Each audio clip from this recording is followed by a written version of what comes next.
While we all are trying these days to gain information about depression, what this condition is, what are its causes, what are its signs and symptoms, I also felt that there is a need to discuss its preventive aspect.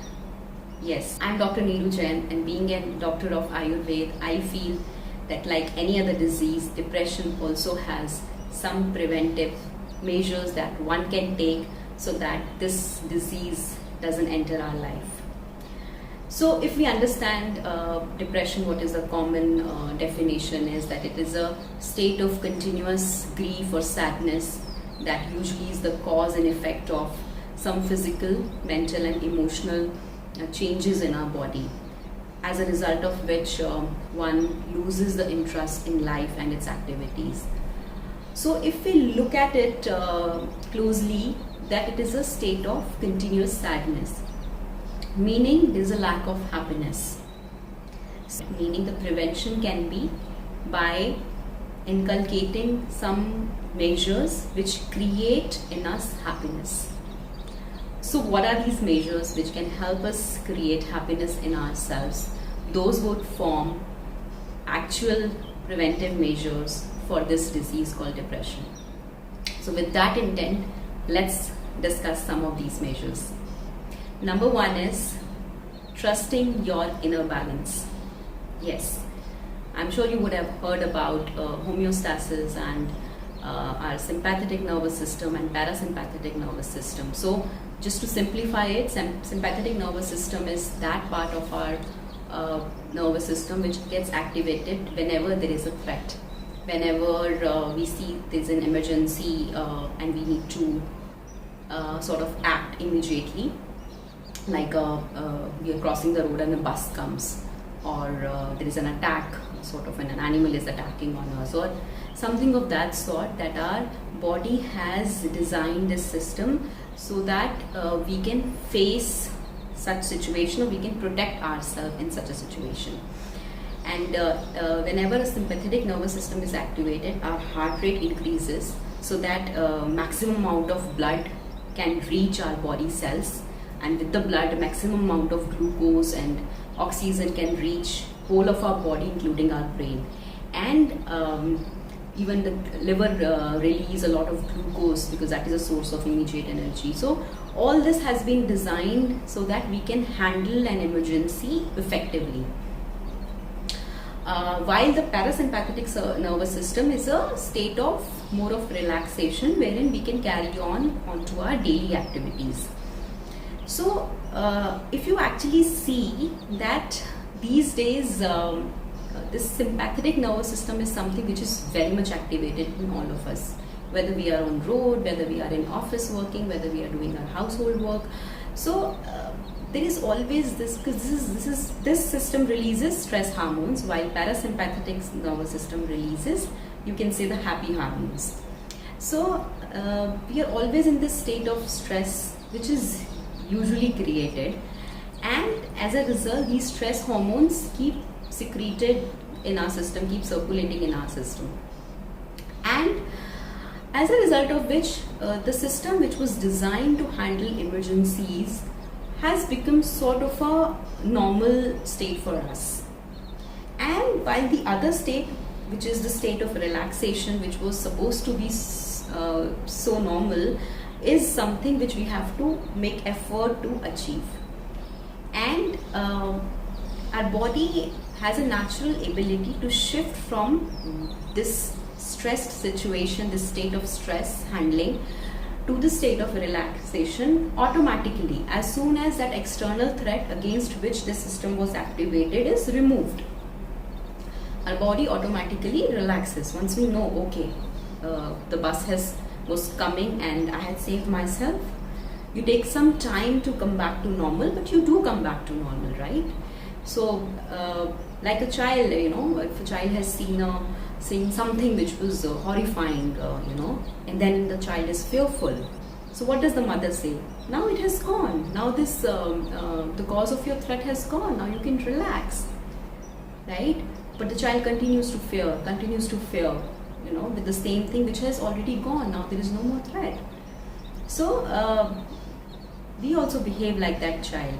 We while the external threat because of which that sympathetic nervous system was activated is removed, we still keep our sympathetic nervous system, the state of stress, activated, because of which the stress hormones keep releasing in our system, and this is being continued for a long period of time now in us, and our system has got so used to it that we feel that this is a state of normalcy, while the state of relaxation is something that we have to achieve.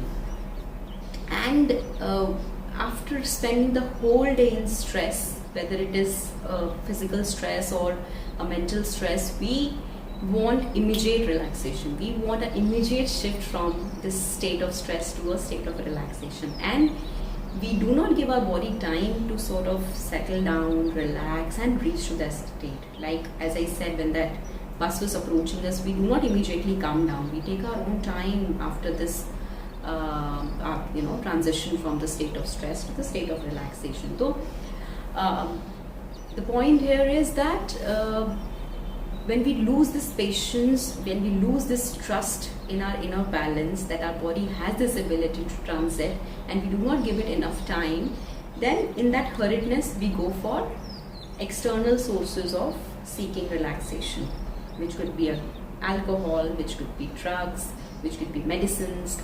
So that's what then we take to reach to the state of relaxation, because after all we need this relaxation. And that becomes a point that makes us sort of progress towards disbalancing our mental health. So the prevention lies in trusting our inner balance, allowing our body to transit from the state of stress to the state of relaxation, allowing this transit of hormones to happen in our system. And first of all, actually sensing that is there a real threat, or am I just creating some threats and getting stressed about it? So be it a deadline to meet, or be it something that you are looking forward to, but is it something a real threat that I need my sympathetic nervous system on activation, or I can easily do it even with my parasympathetic nervous system? So that is something that we have to evaluate for ourselves. And second is that when we come back to home from work, or when we realize that we need now relaxation, then allow your body to come back. Tell your body that you trust it. And in the same lines, yoga, meditation, breathing, pressing some acupressure points, all of this work, because we have made ourselves so habitual of staying in this state of stress that we will need some little intervention, which are very natural, so as to build this trust again into our system, that the parasympathetic nervous system get activated. So instead of seeking for these external sources of pleasure like alcohol and stuff like that, it's something like, if in a company, your boss, you are doing a role, right? You have a role to play in your company. But what does your boss do? Instead of getting that work done from you, he hires a freelancer to do the same work. Now, how would you feel? Similarly, our parasympathetic nervous system feel. It has that it has that ability to make us reach to the state of relaxation, but we do not approach it. We do not let it sort of express through us. Instead, we grab the external sources of pleasure. So if you are one of those employer who has hired a freelancer, please finish your agreement, and in the notice period, motivate and bring back your trust in your own employee and give less work to the freelancer. Let's move on to the next preventive measure is freedom of happiness. Now we are talking about bringing happiness in our life, but it is also important to keep it free and independent. Now, how usually we define happiness? We say that I'll be happy when I get this job, I'll become happy when I'll achieve this in my life, or I'll get this, my company will get this much of a turnover, or I'll get married. So we have some external source on which our happiness is dependent. Now this is very important to understand. It could be a girlfriend or a boyfriend, or it could be a job, it could be a business, it could be anyone. So there's something external which your happiness is dependent on. And you have told your body that, you have told your happy hormones that secrete only as long as this object is in my life. So your body has now been conditioned to be happy as long as this object is there in your life. Now it has two problems. One, even when you will achieve whatever you want to achieve, be it X amount of turnover or X position or a marriage or whatsoever, I know all of you can relate to. Even when you get that, you would not feel the real happiness. One, because even after reaching there, you would feel, either you might celebrate that by throwing a party or something, but I don't think so in that party also you are happy. So if you really sort of analyze and comprehend, even after achieving what you wanted to achieve, you haven't got happiness. So making your happiness dependent on something, even after achieving that, you know you are not going to be happy. There is no point of that. Number two, this dependency may give you a shock which is usually a cause of depression. So when you have made your happiness dependent on this external object, now tomorrow this world is changing, you know that nothing is permanent. So the moment this thing gets changed, the girlfriend changes, or you have a breakup, or the company goes through a loss, you lose a job, it could be anything. So you know that this external thing is impermanent, this is temporary, and it can go out of your life anytime. So if your message is that you'll only be happy as long as this is in your life, then as soon as this will go out of your life, you will get a shock, you will get a trauma, and that will disturb your mental health. So making your happiness dependent on external object is something that does not work. Then what do? We have to find our inner source of happiness. I know this sounds like cliche or something that is very esoteric or out of this world, but if you can understand it in real sense, we all have this source inside us. Sometimes you're just happy for no reason, because this source is really activated. And that is a third preventive measure that works. Feed your inner source of happiness. And trust me, we all have the ability to do it. How do you feel when you are outside in nature, when you are watching a sunrise, when you read some positive books, you hear some positive people, you are in the company of some positive people, you are near the mountains, or you're doing something that makes you feel happy. So all these things make you feel happy. That is your real source of happiness. So we have to continuously feed our inner self of this happiness, rather than getting dependent on the external objects which may change. Because this third preventive measure is feeding our own sun, our inner sun. That is our source of inspiration. Like external sun is the source of inspiration and source of life for this whole world, this internal sun is the source of inspiration for our life. That's why, when you're with this source of inspiration, you never think of ending your life. You're interested in life. You want to do all the life activities, versus when you lose it, when you lose your inner sun. So imagine if the external sun does not operate, tomorrow it does not rise, then what will happen? The whole life will come to a standstill. Similarly, its version in our own self does the same function in our self. So that's why we feel that, that's why we find that people who are depressed, they do not find interest in life activities. There's a very famous quote from Bhagavad Gita, which is a very important Indian mythological text, a very important Vedic text. And it says, Karm kar, phal ki ichha mat kar. Meaning, you do your actions, but do not get attached to the outcome of the actions. So if you understand this very deeply, it is telling you to keep working, take actions. So when I say that you do not make your happiness dependent on your business, on any external object, it doesn't mean that you stop working. It doesn't mean that you stop operating your businesses or you stop going for your jobs. It just means that you are working, you are taking actions, but your happiness is not dependent on the result that comes out of this action.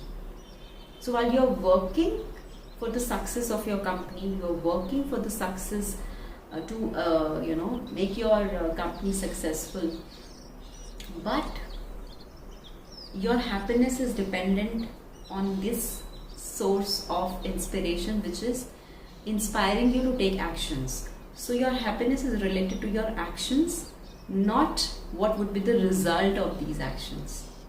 So this is something that is important to differentiate.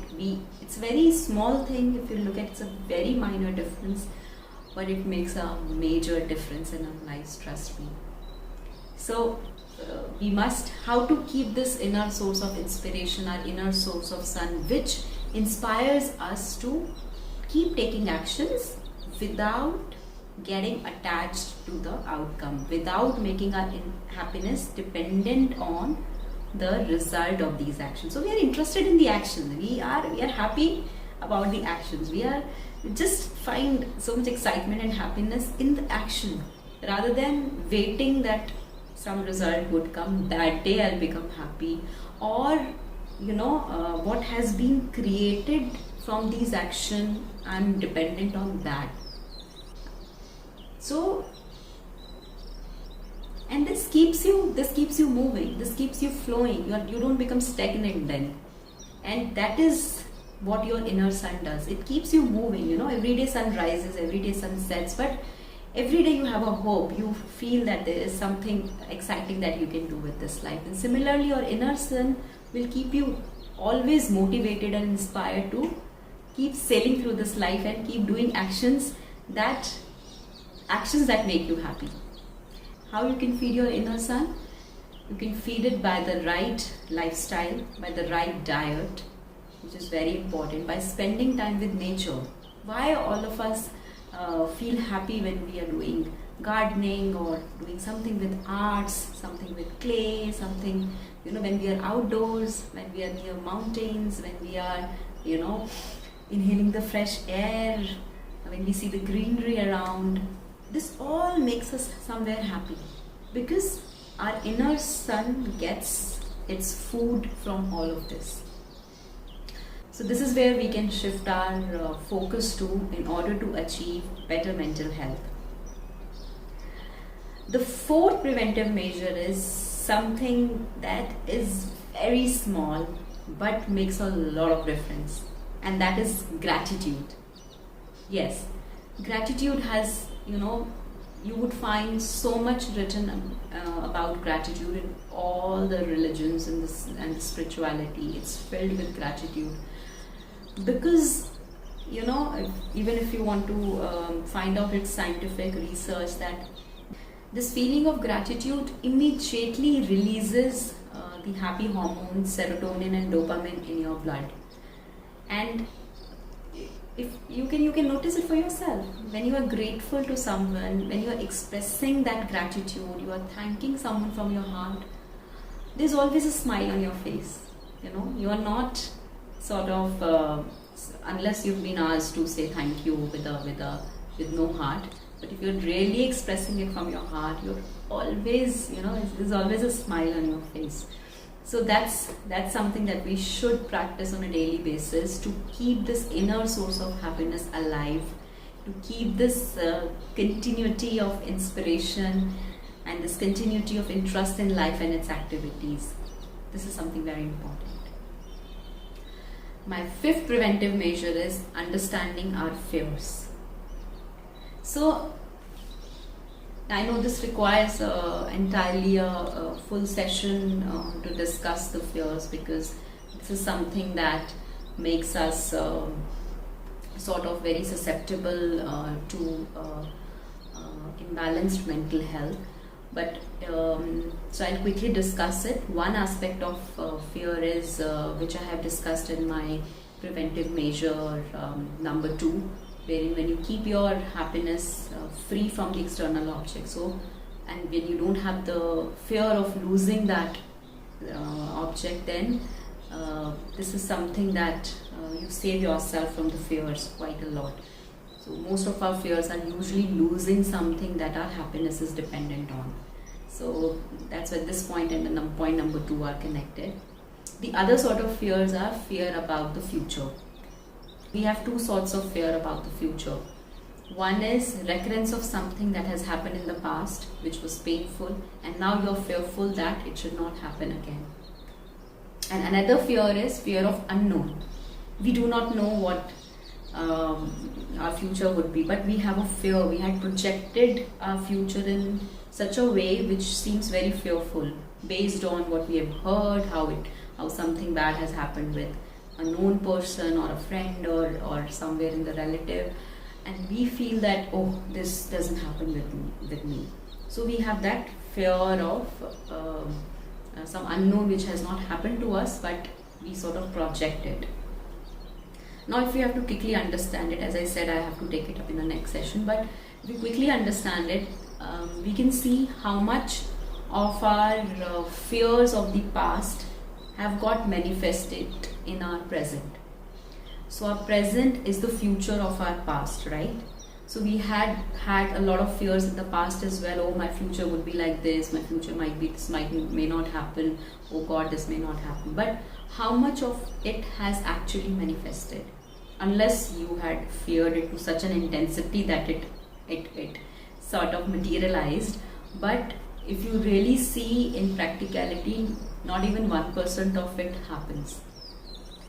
How many of us had imagined 5 years back from now that today we'll be working from home, today we'll be locked down in our homes, this coronavirus would be something that would come up? So honestly, we cannot sort of predict our future. Even the best of the science which has been put in place to bring the forecast of weather also sort of sometimes is untrue. So I think this is very futile to kind of keep predicting our future and thinking that this may happen, this may not happen. So this is broadly that we can do to understand our fears and look at it, face it, see if there's something that is there a real fear, or we are just unnecessarily activating our sympathetic nervous system. We have just got used to it. We just get so much pleasure in these stress hormones and we do not want our body to relax. Then it's a different matter. But if we choose to relax our body, if we choose to get into this state of relaxation, then it is important to see the fears. Are they really, do they really exist, or this is something that we are just fantasizing or imaginating or hallucinating? So we don't have to progress on this habit of imagining something which is not real. So that's what is the starting point of an impaired mental health. So we have to stop ourselves. So we are working on the prevention. So we have to stop at the point when our mind is making this attempt to create something which is not there. So that is the prevention number 5. Moving on to next is, while it is important to dream, while it is important to see yourself doing something that you want to do, but at the same time it is also important to do a reality check of your dreams. So there should not be a huge gap between your reality and where you see yourself. I know there's a power in believing, there's a power in thinking positive, but sometimes if this gap is too huge and you see yourself here but actually you are here, then this huge gap sometimes create a lot of confusion in our mind. So it is, while it is important to dream, while it is important to plan, while it is important to do risk management and everything, but it is also to do a reality check and to see where you are and to know your strengths, to know your weaknesses, and accordingly progress. So that is my prevention number 6, that there should not be a very huge gap between your dreams and reality. Keep doing a reality check of your dreams so that you are grounded, so that you are not airy and floating in air. You are grounded and the air element in your body doesn't rise so high that it impairs your mental health.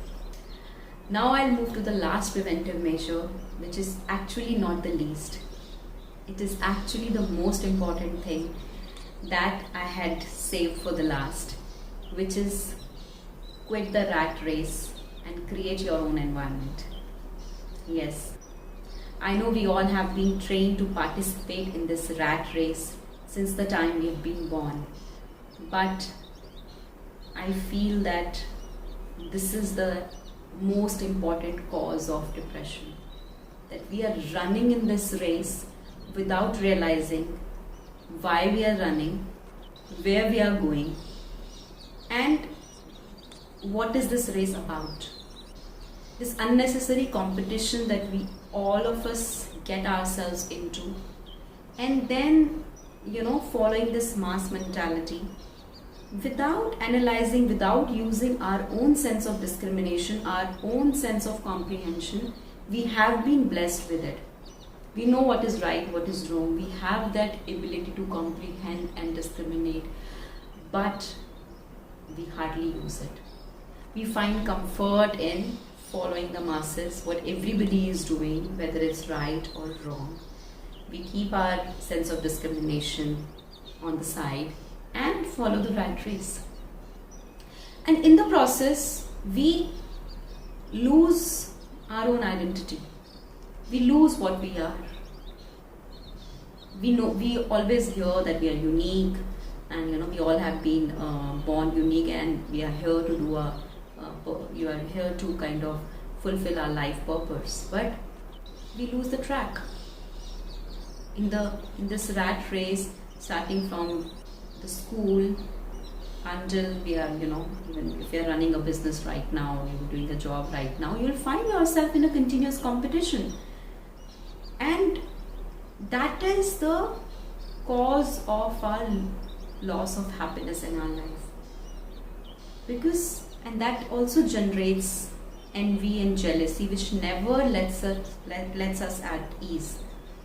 It always makes us run for something that even if we'll achieve, will not make us satisfied. We'll run for more, then we'll achieve that, we'll run for more. And this never ends. So we have to decide whether we want to participate consciously if you even want to.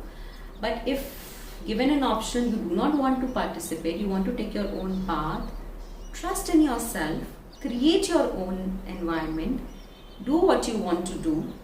As I said, this would also require a separate session, so here I am going to just sort of sum it for you. I hope you have understood what I'm trying to say.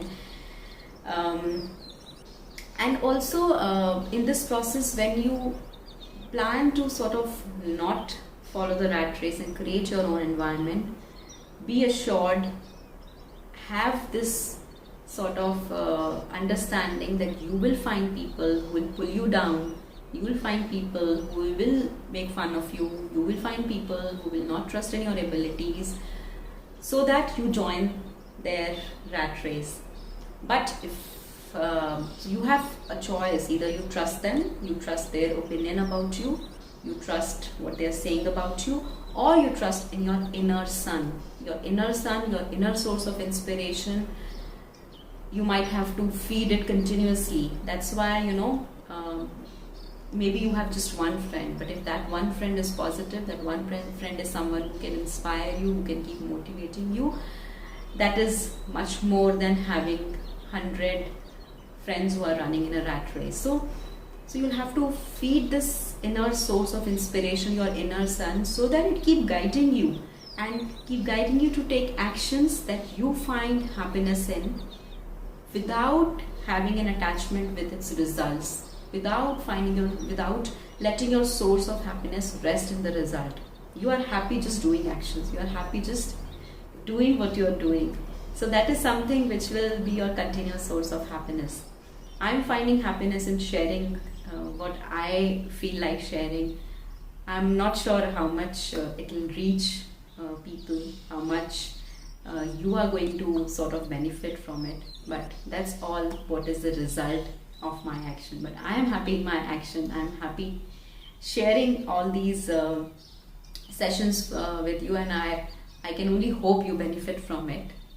So this was all for today, and as I said, I'll have to take the few of these topics as separate topics for my session. So I'll keep working on it, and I'll look forward to connecting with you again.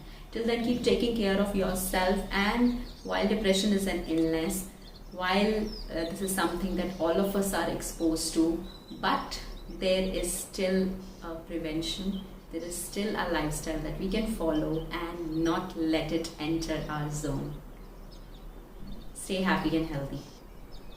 Namaste.